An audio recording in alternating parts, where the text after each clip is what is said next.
இது ரெண்டுமே வந்து ஃபாக்ஸ்டைலோட பாடி வாஷ். இது வந்து எக்ஸ்போலியேட்டிங் பாடி வாஷ், இது வந்து பிரைட்டனிங் பாடி வாஷ். ரெண்டுமே நல்லா தான் இருக்கு. ஆனா ரொம்ப ஆஹா ஓஹோன்னு இருக்கானா இல்ல, அது சொல்றத பண்ணுது அவ்வளவுதான். ஸோ எனக்கு பர்சனலி வந்து இந்த பிரைட்டனிங் பாடி வாஷ் பிடிச்சிருக்கு. இது எவ்வளவு எக்ஸ்போலியேட் பண்ணுது நல்லா தெரிஞ்சுக்க முடியல, பட் இது நல்லா இருக்கு. ஸோ போனா இது வாங்கினா இது வாங்குவேன், மேபி, இது தெரியாது. நெக்ஸ்ட் இந்த வேஸ்லினோட சன் ப்ரொடெக்ஷன் பாடி லோஷன். இதுல SPF 30 இருக்குன்னு கிளைம் பண்றாங்க. நான் யூஸ் பண்றேன், அந்த கொஞ்சம் இருக்கு, அவ்வளவுதான், கொஞ்சம் இருக்கு. இது ரொம்ப பிடிச்சிருக்கானா இல்ல, பட் ஓகே, இந்த முறை வாங்குவேனா இல்ல, வாங்குவேன்.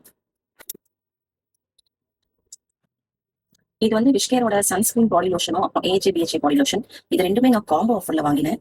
இந்த மாதிரி காம்போவா வந்தா நீங்க வாங்குறது பார்த்து தனித்தனியா வேண்டாம், பட் ரெண்டுமே நல்லா இருக்கு. இது ஈவினிங்ல நைட் டைம்ல பாடி லோஷன் போடணும்னா இதை நீங்க யூஸ் பண்ணிக்கலாம். இது எக்ஸ்போலியேட் பண்ணும். இது வந்து டே டைம்ல சன் ப்ரொடெக்ஷனுக்காக. ஸோ இது நல்லா இருக்கு, டெஃபினெட்லி எஸ். அடுத்து இந்த கெமிஸ்டோட பிரைட்னிங் பாடி வாஷ். ஏன் பிரைட்னிங்கா வாங்குறேன் அப்படின்னா, என் ஃபேஸுக்கும் என்னுடைய ஹேண்டுக்கும் நிறைய டிஸ்கலரேஷன்ஸ் இருக்கும், சன் டேன் நிறைய இருக்கும். அதனால ஏதாச்சும் ஒரு பாடி லோஷன் ஒர்க் ஆகிடாதா அப்படின்னு தான் வாங்கினேன். பட் இது வந்து இட் டஸ் நாட் ஒர்க்னா எப்படி சொல்றது, நிறைய நுர வருது.